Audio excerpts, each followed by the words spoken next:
குவைட்டில் ஒரு இடம் ஒன்று இருக்குது, ஜஹரா ரிசர்வ்னு சொல்லி. சரிங்களா, அந்த இடத்துக்கு தான் போகிறோம். எப்படி இருக்கி அப்படின்னு சொல்லி மட்டும் பாருங்கள். ஏன்னு சொன்னால் ரோட்டும் சரி, ஆளுங்களும் இல்லை. அந்த பக்கத்தில் மட்டும் வாகனம் போகுது. வர்ற வாகனம் எல்லாமே வந்துட்டு ரைட் சைடில் மட்டும்தான் போகுது. இந்த இருக்கா, அந்த பக்கம் மட்டும்தான் போகும், இந்த பக்கத்தில் வந்துட்டு வராது. சரிங்களா, இங்கிட்ட அப்படி தான் போட்டிருக்கு. ஜஹரா ரிசர்வ் ஏரியா வந்துட்டு இந்த பக்கம் தான் இருக்கிறேன்னு போட்டிருக்கு. போய் பார்ப்போம் எப்படி இருக்குது, உண்மையிலேயே இருக்கா அப்படி ஒரு இடம் அப்படின்றத வந்துட்டு போயிட்டு பார்ப்போம்.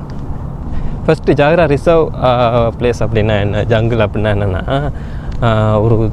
ஒரு தண்ணி ஏரியாவை பிடிச்சி அதை சுற்றி நிறைய மரமெல்லாம் வச்சு அது உள்ளக்க வந்துட்டு பார்த்திங்க அப்படின்னா ஒரு சீசனுக்கு என்னென்னா பறவைகள் விலங்குகள்லாம் வந்துட்டு தஞ்சம் அடைஞ்சு